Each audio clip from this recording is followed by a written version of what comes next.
For this week's Theory Illustrated project, we were asked, do photographs tell the truth?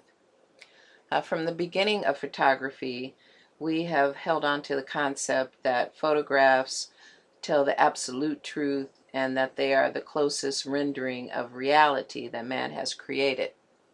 In my project, The Art of Deception, The Camera Never Lies, I'm going to present slides of photographs that are known to have manipulated the public, and then again we'll revisit, do photographs tell the truth?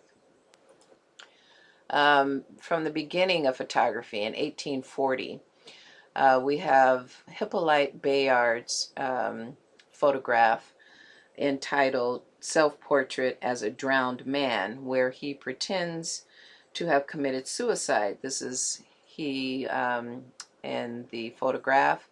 It said that he was frustrated by the lack of recognition that he was getting for his photography work. Not only did this create a stir, but it's also held on to the title as the first faked photo. Moving on, photo work and photography was also used to manipulate the public during war times. Here we have Mathew Brady, who was known as the world's first commercially successful photojournalist, in his photo of Civil War generals, where on the left we see the original and on the right we see the inclusion of General Blair, who was not available at the time of the photo session. Moving on into World War II, we see this photo of Hitler during the height of the propaganda machine. In this photo, it's entitled Hitler Meets Leni Riefenstahl, who was his documentarian. She's standing in the back looking forward. On the right photo, the doctored photo, we see the exclusion of Joseph Goebbels, who was Hitler's top propagandist at the time. In this next series of photos, I thought this was interesting. It was just on the CBS Evening News this past week, of this art of deception in the military during World War II. There was a troupe of artists and designers and audio technicians who were drafted into World War II and whose talents were used to create this illusion of more machinery and military equipment. If you look here at the top, at the gun mantlet, you'll see the crinkled plastic and rubber, and also below that of the armored skirt, you'll see how it's crinkled.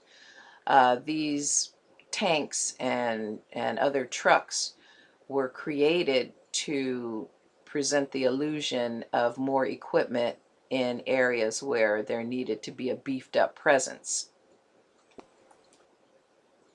In this photo, we see the dismantling of the tank, and we assume for repositioning so that it could be photographed and given the appearance of more equipment in a particular area.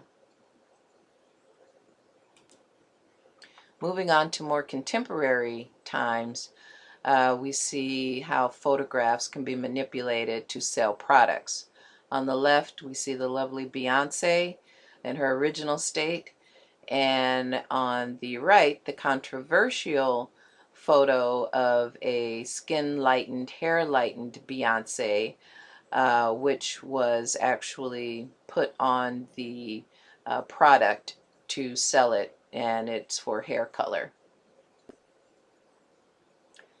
Another use of manipulated photography to sell products is in Benetton's Unhate campaign, where we see world leaders together in these uncompromising positions, and we are to accept the thought of unhate or love and how that can help heal the world.